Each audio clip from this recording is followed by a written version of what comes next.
How we doing? How we doing?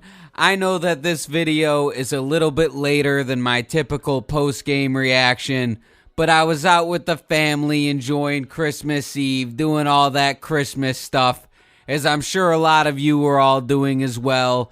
Or if you weren't, that's cool too. We're all at different times and different places in our lives, but the important thing is that we're all meeting here to discuss the Miami Dolphins' clutch victory 22-20 over the Dallas Cowboys at Hard Rock Stadium. Lots to talk about, so if you're new here and could spare a moment, please consider subscribing to the channel, and please do that before you hear me start to drunkenly ramble about the game. Because I tell you what, I started recording this a few minutes ago, but I was just too drunk, so I had to go eat a couple meatballs and some sausage. And I think I'm at... Wait, that sounded... I gotta pause there. Meatballs and sausage. See, you know, literally meatballs and sausage, alright? Like, it wasn't a metaphor for anything. Anyway. Let's talk about the football game we just watched. The Miami Dolphins defeat the Dallas Cowboys. And, you know, it was as clutch as it gets. Let's start off with an apology.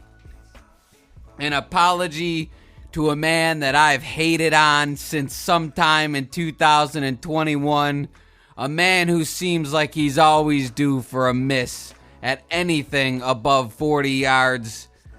But that man walked at the 50-yard line today, pulled his cock out, and smacked it on the midfield logo because he damn near single-handedly won our asses that football game tonight. That is Jason Sanders, ladies and gentlemen.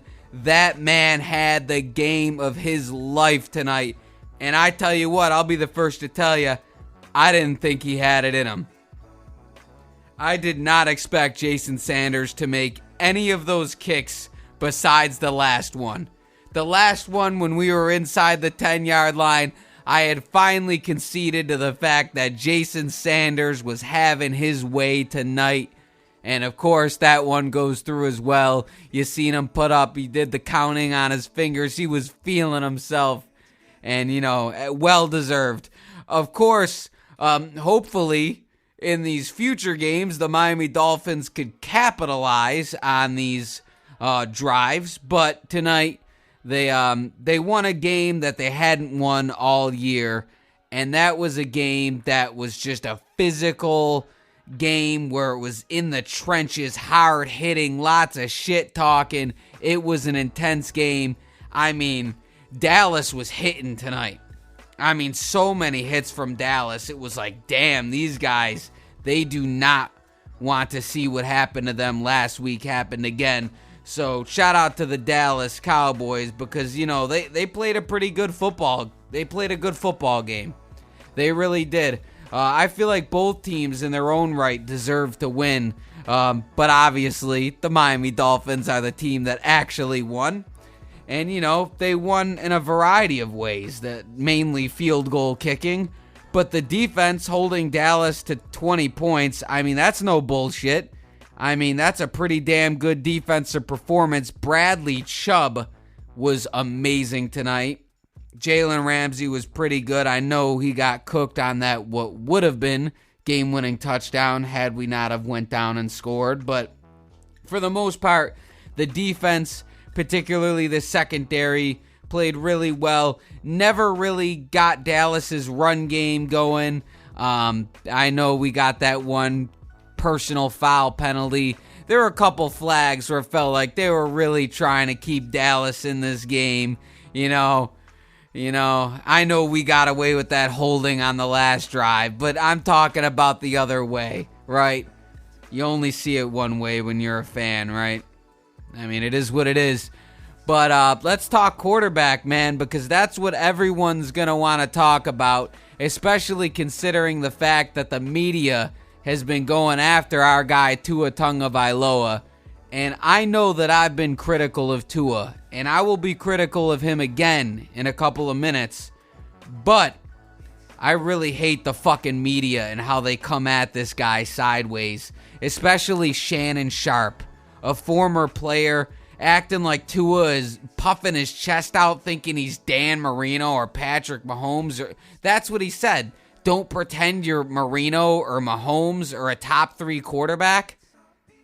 Tua is the first guy to tell you that he's not Mahomes and doesn't have the arm strength to be Mahomes. Those words have came out of his mouth multiple times verbatim. So, I mean, if you're just not going to listen to what a guy has to say and just read something just to get a reaction or do a reaction video, because you know what he's doing is he's trying to get Tua to say some shit, like the whole Ryan Clark situation. He wants that to happen again so he could get a little piece of that publicity pie that all these media members go after. And I think it's just a bitch-ass move, and that's just how I feel about it, because I don't think even Shannon Sharp believes the shit he's saying. All right? I don't know if it's the people over at, what is it? Yeah, I don't know where the fuck he works, because I don't watch mainstream talk. The closest to mainstream reaction shit that I watch is Pat McAfee show a little bit, not so much, and then Rich Eisen. But other than that, I really don't pay a lot of attention to the mainstream media when it comes to sports talk, because most of it is just them trying to clickbait some shit, and that was an example of that. So I'd love to hear what they have to say this week, though, because a lot of people thought the Dolphins were going to lose this game. And as far as Tua goes, he did orchestrate that game-winning drive, and that was phenomenal. Made it all worth it.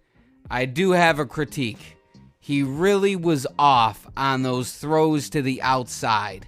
Anytime we did like an outbreaking route, it was there a lot of the time. He missed a shit ton of those tonight, and really, a lot of those were the difference between field goals and touchdowns. I mean, we could have had 30 to 38 points this game if Tua hit some of those. And then I know Tyreek on the first, I think it was the first play, offensive play of the game, damn near got a touchdown.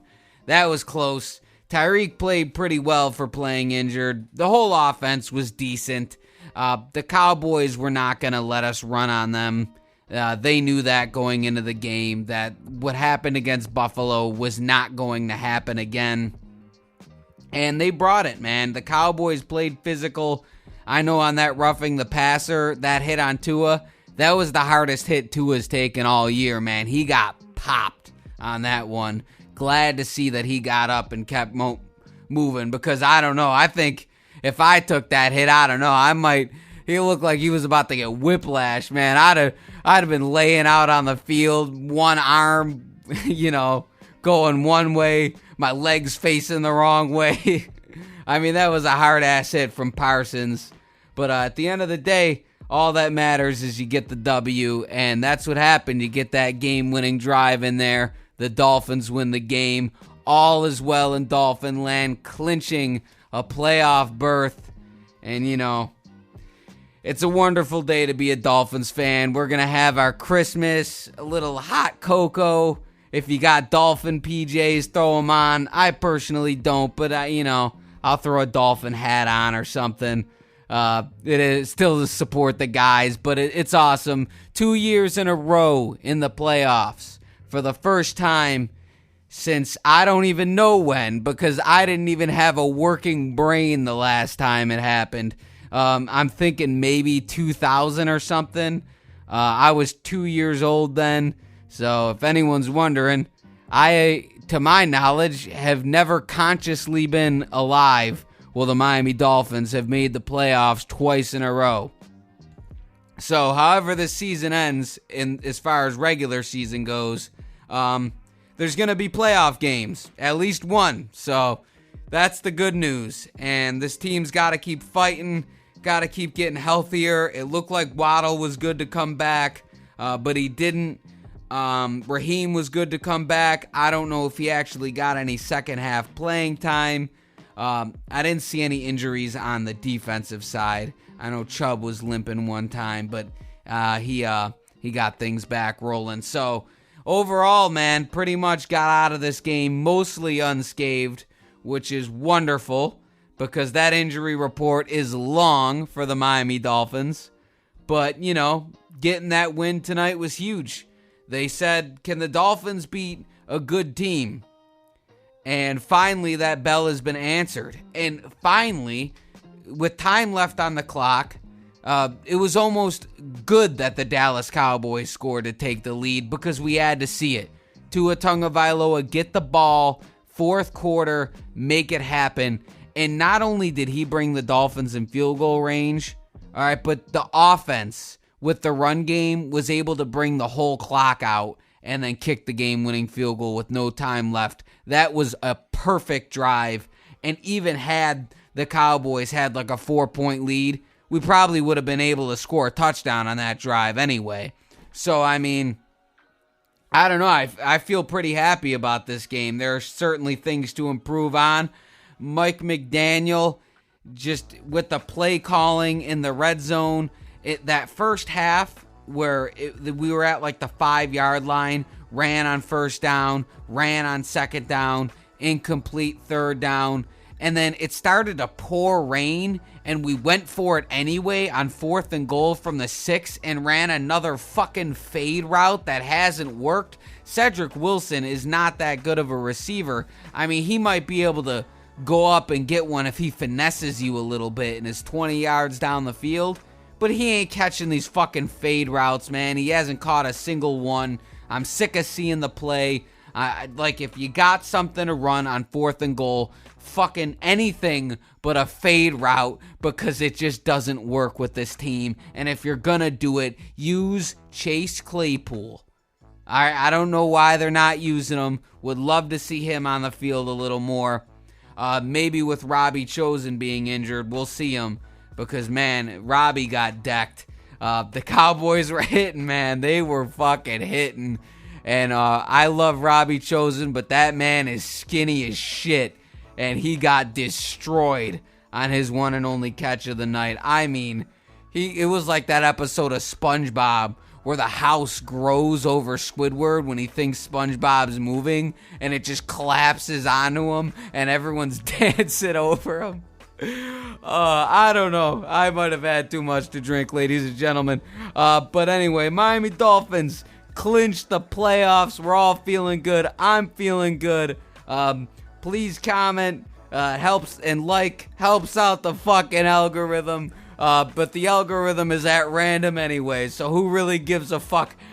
Merry Christmas to your families and yourselves. If you're young and you're wishing for Santa to bring you something, I hope you get it. If you're old and you're just spending time with the kids like me, then I hope you have a Merry Christmas and you have a wonderful time with your family. Throw some hot chocolate down early in the morning, open some gifts. And if you are still like early 20s, living in a 1-bedroom apartment, and you ain't really doing shit on Christmas, look, I was there for a few years, man. I'm with you.